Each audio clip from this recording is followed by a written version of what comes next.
नमस्कार भावांनो, हिंद केसरी मैदानमध्ये आपलं सर्वांचं स्वागत आहे.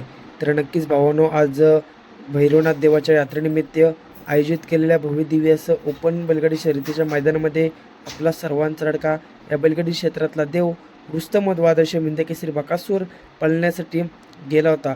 तर नक्कीच भावांनो, गटपास देखील झाला होता आणि आज पायरा होता तो म्हणजेच सिकंदर 81-81.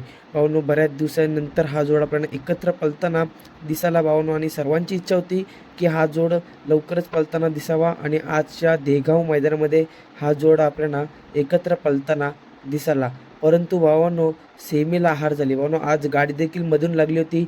7 नंबर सेमीमध्ये तास क्रमांक 3वरती ही गाडी लागली होती. तर नक्कीच भावांनो, बकासूरच्या सेमीमध्ये काय झालं तर भावांनो, बकासूर ज्या तासावरती होता तो तास देखील खूप चढाव तास होता आणि नक्कीच भावांनो, खालून गाडी एक चांगली स्पीड लागलेला आहे या गाडीला. परंतु जेव्हा निकाल रेस जवळ आली तेवढ्या बकासूरच्या गाडीला स्पीड कमी लागला आणि नक्कीच आपल्या आज बकासूरची आणि 81-81 सिकंदरची हार झाली. असो भावांनो, नक्कीच भावांनो, आज आपला बकासूर देखील नाराज असेल, कारण भावांनो सलग 3 मैदान झाले आपल्या लाडक्या बकासूरची हार होत आलेली आहे. तर नक्कीच भावांनो, बकासूरला पुढच्या मैदानासाठी शुभेच्छा देऊया. आपला बकासूर पण कोणापेक्षा कमी नाही, लवकरच कमबॅक करत असतो आपला बकासूर. जरी आज हार झाली असली तरी लवकरच आपला बकासूर आपल्याला पळताना दिसेल.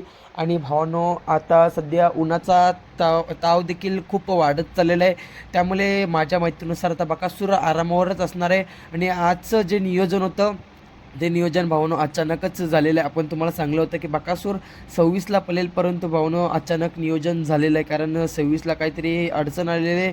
त्यामुळे आज अचानक नियोजन झालं आणि आपला बकासूर आणि सिकंदर रातोनरात पायरा झाला. आपल्याला समजलं देखील होता, परंतु आपण सांगलं नाही, कारण तुम्हाला माहितीच आहे आता आपण बकासूरच्या पैऱ्याची व्हिडिओ काही टाकणार नाही, त्यामुळे आपला बकासूरचा पैरा आपण काय सांगलाच नाही.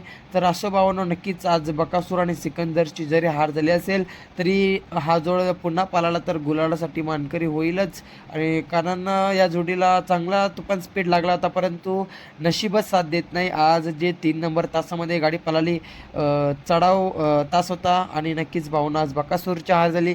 बकासूर देखील नाराज आहे, कारण भावांनो असं आहे की बकासूरची सलग 3 मैदानामध्ये हार होत आलेली आहे आणि बकासूर यासाठी नाराज आहे. तर नक्कीच भावांनो, बकासूर लवकरच आपल्याला गुलालामध्ये दिसेल. बकासूरला पुढच्या मैदानासाठी शुभेच्छा, तसंच सिकंदर 81-81ला देखील पुढच्या मैदानासाठी शुभेच्छा देऊया. आज बकासूरच्या दावणीतला महाराजची देखील हार झाली, महाराजला देखील पुढच्या मैदानासाठी शुभेच्छा देऊया. भेटूया एका नव्या व्हिडिओमध्ये. धन्यवाद भावांनो.